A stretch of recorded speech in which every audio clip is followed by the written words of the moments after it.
And we'll call the January 19th meeting of the Economic Development Authority in the city of Montrose to order. I don't know if it's necessary to do a roll call. We can see everybody that's here. Yep, I don't know how official we want to make this. I think we're good. Okay. Do I have a motion for approval of the agenda? Make a motion to approve the agenda.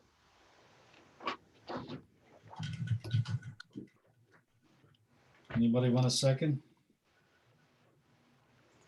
I could second that. Okay. Well,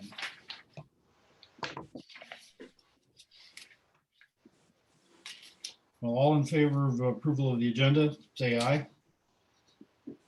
Aye.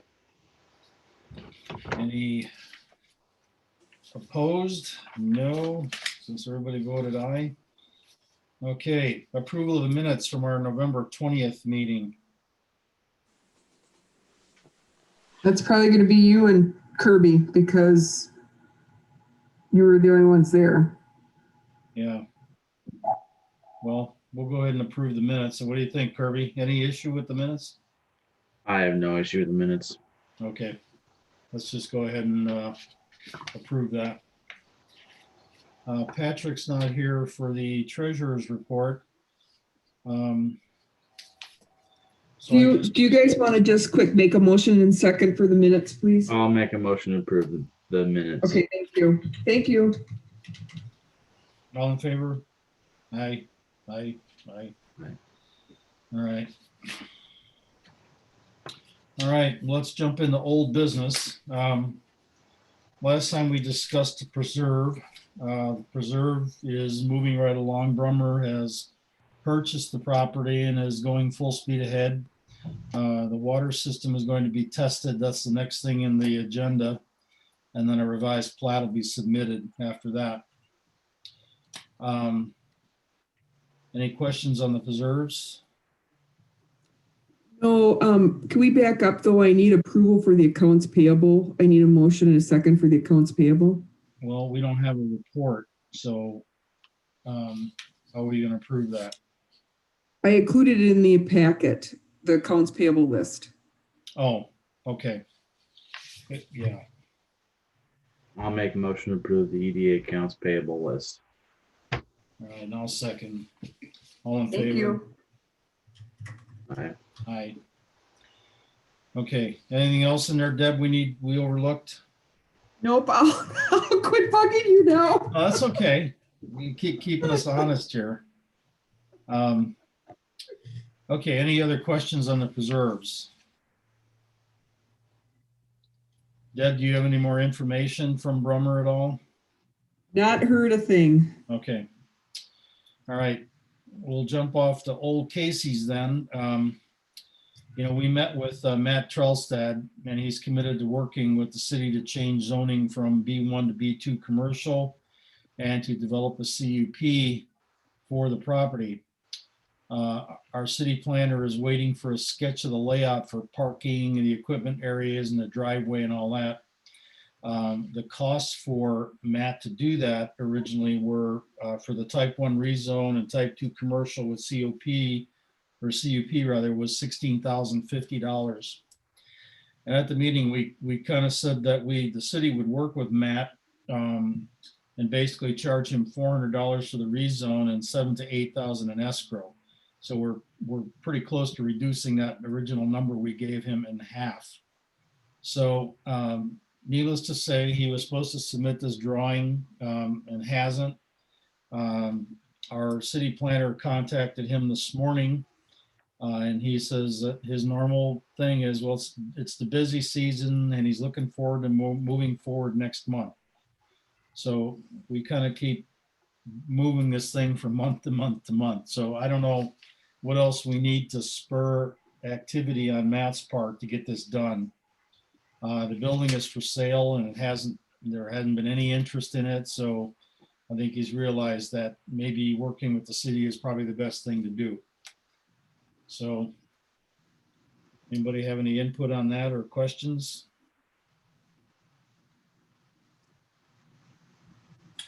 With that rezoning, what does that free up that property to? Well, basically what he's gonna do, Joe, is he is he sells equipment that mounts on bobcats, like log splitters and plows and things of that nature.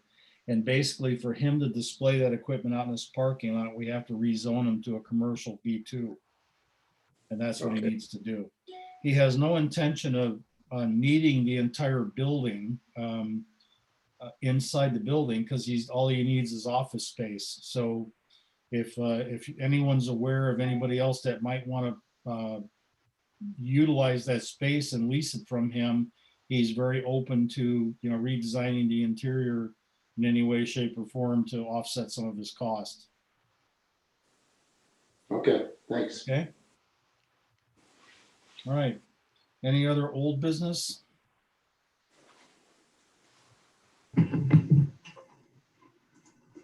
Okay, and we'll jump into new business.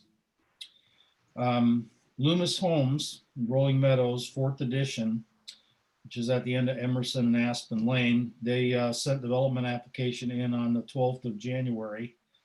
They've got 14 lots up there that they're going to build on.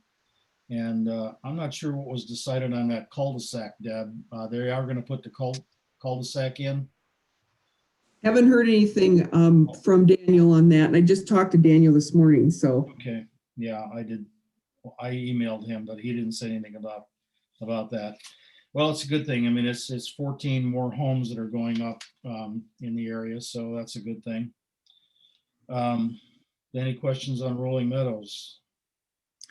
I was just going to let you know that I did forward everything to Daniel. They did submit their application and their check, and I forwarded it to Daniel this morning. And he's going to prepare the public hearing notice. I'll get it in the paper next week, and then they will be heard at the February 10th Planning and Zoning Commission meeting. Okay.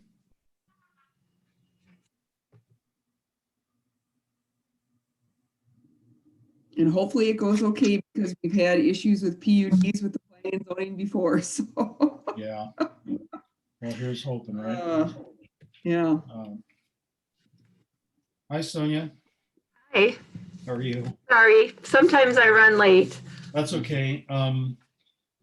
Just a quick recap. We just talked about the preserve. Not much has changed. They're still moving forward out there. Old Casey's, we're still working with Matt on getting the rezoning done. And since this is his busy season, it hasn't been exactly his top priority. So then we jumped off onto new business, which was the Rolling Meadows 4th edition up at the end of Emerson and Aspen Lane. They're going to build 14 homes up there. They've sent their development application in back on the 12th of January.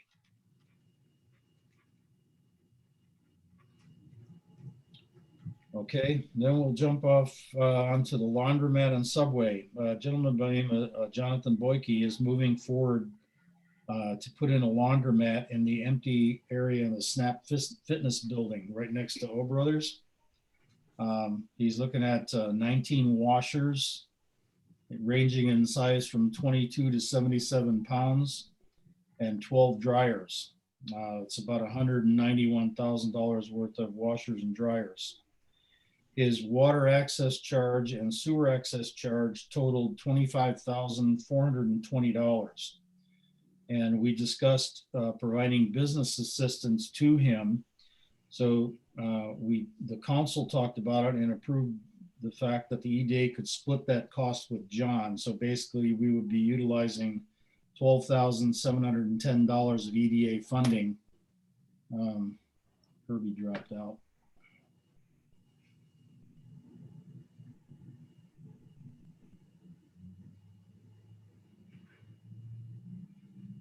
Okay, you're back. You okay? Talking to me? You connected back in, Kirby? Yeah, I don't know. As soon as Sonia joined, it kicked me. Oh, well, Sorry. I'll put a couple more quarters in the Zoom and hopefully we'll be okay. Okay, we were talking about the laundromat, and you know most of this because we've already discussed this. So basically, we're looking at, rather than the city try to absorb that and set precedents, we looked at EDA funds. That's what they're there for, is to help businesses come into the community. So we're looking at splitting the cost with John, which would cost the EDA funding about $12,710. Like I said, in order to prevent us from setting precedents as a city, we felt that the EDA support would be better offsetting the charges. Now, John is at this point in time trying to find someone to quote him all of the ducting work for the dryers. He says everybody he contacts is full up, busy, and they don't have time to come out and even give him a proposal for it. As well as he's also looking for somebody to come in and do the trenching for the wastewater lines and water lines. So he kind of get an idea in his head what his complete cost is going to be. Now, another interesting point about John is his friend who owns several subways is interested in sharing that facility with him and put in a minimal seating drive-through subway at the rear of the building. So, considering we might get, two birds with one stone here, I thought it was a good investment of EDA funds to go ahead and move forward, helping them with the whack and sack on this. Getting him off the ground, as well as getting, we've all been working toward getting additional businesses and maybe a fast food restaurant or something in town. So Subway would be perfect. I know they probably get a lot of business from your people over there, Joe. Yeah, they would. Yeah. Casey's has pretty much got a monopoly on, Yes, they do. from Buffalo to Waverly, right? Or from Delano to Waverly. We're doing what we can to help that out. So, does anybody have any questions on that or concerns? Is the subway a for sure thing or just some proposal? Well, nothing is for sure Jonathan? yet. But they have moved forward with Bolton and Mank to work out the driveway and all that, ingress, egress off the street. So they're seriously working with them to move it forward. Now, has he signed any paperwork with John to sublease that? No, I don't think that's happened yet. Is John for sure? I don't know. John still doesn't have a total number of what it's going to cost him to open up that laundromat. So that's why I mentioned he's trying to acquire what it's going to cost him to do all the duct work and the trench work for the water and all the plumbing. So Is the duct work something he needs, like an HVAC person? Is that what he needs? yes, Yep. Working with that and someone on the plumbing too. Figure out the plumbing in there. Okay. Yeah, it's basically digging a trench from the front of the building to wherever the water access is. I would imagine it's to the rear. So he is excited and he's pushing forward. He's he really wants to do business here. And his friend is really excited, who owns the subways. He's really excited about getting a subway in there. So, the way it works is the two of them are hand in hand, because Jonathan does not need the entire Snap Fitness building, the square footage. So he's willing to, sublease the back end out to his friend who owns the subways. It was Scooter something, and I can't remember his last name. Scooter. He calls him Scooter. Scooter, yeah. He owns the one in Buffalo and he owns several in the area. Wow. And he said, Sonia, just so you know, Jonathan said in his email that Scooter is 99.9% on board with putting it there. Mm-hmm. And so the money from the EDA, is that a grant or a loan? Well, It would be. We don't know yet. I think a grant would go a long ways with Jonathan to get that opened up, to get it moving forward. We do have the ability to do a grant for him. The other alternative is an extremely low interest loan. And my gut feel on the whole thing is that I think we'd be better off doing a grant. I think So- we're leaning towards doing a grant. And do we have a limit? I know we're setting a precedent. Do we have a limit on the number of grants like that we can do per year? You gave us lots of numbers in the fall or summer, and now it's like, okay, help me out, What numbers did I give you? I'm not sure. Well, we were talking about the grants and the loans and all that and how much money we have. And so I'm just trying to understand, how often can we do a $12,000 grant? I visited with Shannon on that, and that's on a business to business basis. He said always.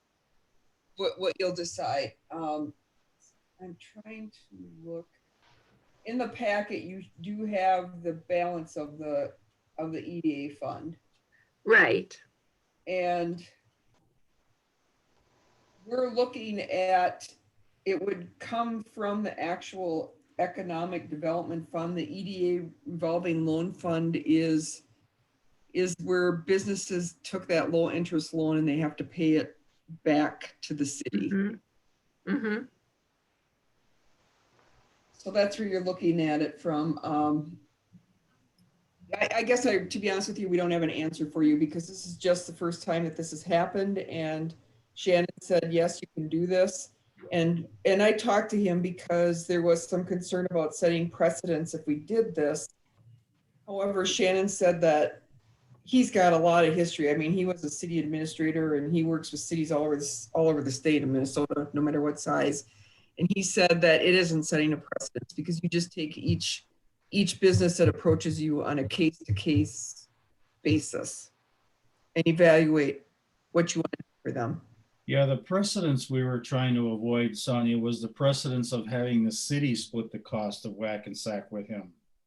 That would definitely set precedence with anybody else wanting to come into town. But from an EDA perspective, that's a horse of a different color. Okay. Just checking, just trying to Oh, make. No, It's a very good question. yeah, I appreciate your question. Yeah, we're trying to, I don't want him to get to the point where, he doesn't have the numbers for the duct work and he doesn't have the numbers for this. I don't want him to get overwhelmed with costs. I want him to know that, we're kind of throwing him a life preserver here because we want his business in town, When's the last time we had a new business in town? Not since I've been here. So, Just the coffee typically- shop. pardon? What's that, Kirby? Just the coffee shop. Yeah, And typically for this type of business request, it usually is from the EDA a grant, because a bigger business that comes in that has to build a building, and then you can look at your TIP and your TAF funding for things like that. yeah. TIF and TAF were kind of out of the question on this whole scenario. So anybody have any other thoughts on that?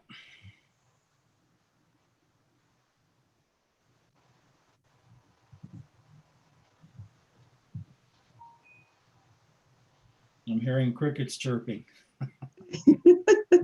Well, I don't have any thoughts. Do we need a motion? Because I'll make a motion that we give them a grant of that amount based on, I think, the business that it'll bring into town, the value to the community. I think it would be a good thing, especially if we get both.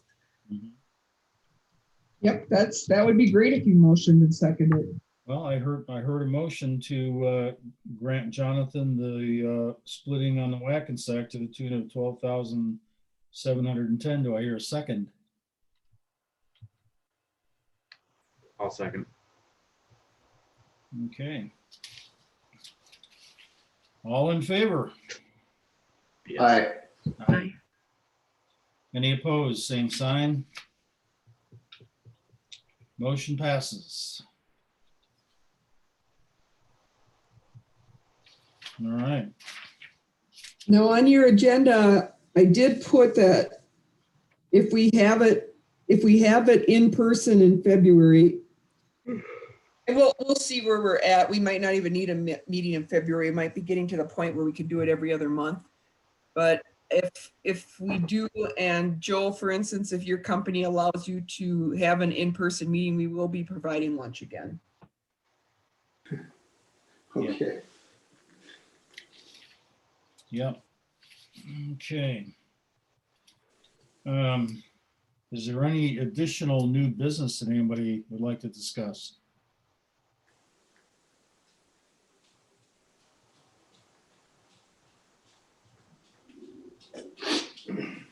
Well, hearing that, or not hearing that, do I have a motion to adjourn? Oh, before we do that,